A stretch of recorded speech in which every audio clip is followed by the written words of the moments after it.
ভারতের মূল ভূখণ্ডের সঙ্গে উত্তর পূর্বাঞ্চলের সংযোগের একমাত্র স্থলপথটি পশ্চিমবঙ্গের শিলিগুড়ি করিডর বা চিকেন স্নেক।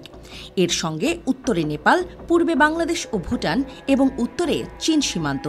হঠাৎ এই অঞ্চলটিতে ভারী অস্ত্র মোতায়েন করেছে ভারত। ভারতীয় সংবাদ মাধ্যমগুলোর তথ্য অনুসারে এর মধ্যে বিমান বাহিনী হাসিমারা বিমান ঘাঁটিতে মিগ বিমানের পাশাপাশি রাফাল যুদ্ধ বিমানের একটি স্কোয়াড্রন মোতায়েন করেছে। মোতায়েন করা হয়েছে ব্রহ্মোস সুপারসনিক ক্রুজ ক্ষেপণাস্ত্রের একটি রেজিমেন্ট। এছাড়া ভূমি থেকে আকাশে নিক্ষেপযোগ্য ক্ষেপণাস্ত্র ব্যবস্থা ও আকাশপথে যে কোনো ধরনের অনুপ্রবেশ রুখতে ভারত এই অঞ্চলে S-400 ক্ষেপণাস্ত্র ব্যবস্থা মোতায়েন করেছে। এর বাইরে অতিরিক্ত সুরক্ষার জন্য MRSAM আকাশ প্রতিরক্ষা ব্যবস্থা সক্রিয় করা হয়েছে। ধারণা করা হচ্ছে ভারতের সেভেন সিস্টার্স নিয়ে অন্তর্বর্তীকালীন সরকারের প্রধান ডক্টর মোহাম্মদ ইউনুসের বক্তব্যকে ঘিরেই ভারতের গায়ে কাঁপুনি ধরেছে। ডক্টর মোহাম্মদ ইউনুস ভারতের উত্তর পূর্বাঞ্চলীয় 7টি রাজ্য সম্পর্কে মন্তব্য করেছেন।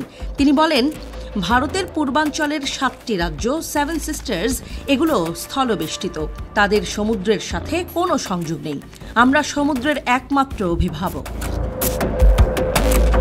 এই মন্তব্যের মাধ্যমে তিনি বাংলাদেশের ভৌগোলিক অবস্থানের গুরুত্ব তুলে ধরেন এবং বাংলাদেশের মাধ্যমে ওই অঞ্চলের সমুদ্রপথে প্রবেশাধিকার নিশ্চিত করার ওপর জোর দেন।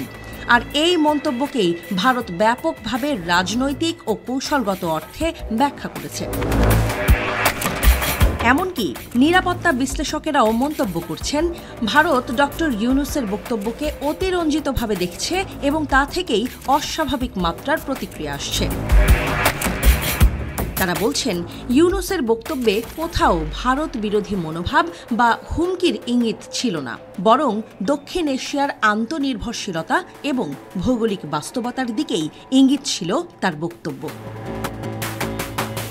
বিশ্লেষকদের ভাষা, বাংলাদেশে চীনের বিনিয়োগ এবং BRI অংশগ্রহণ নিয়ে ভারতের উদ্বেগ আগে থেকেই ছিল। ডক্টর ইউনুসের মন্তব্য যেন সেই পুরনো উদ্বেগের ওপর আরেকটি অজুহাত হিসেবে ব্যবহৃত হচ্ছে।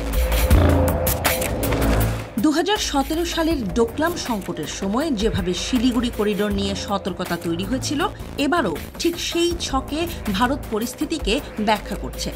বিশেষজ্ঞদের মতে একটি সাধারণ মন্তব্যকে কেন্দ্র করে ভারতের এমন প্রতিক্রিয়া দক্ষিণ এশিয়ার কৌশলগত ভারসাম্য রক্ষার ক্ষেত্রে অপ্রয়োজনীয় উত্তেজনা তৈরি করতে পারে।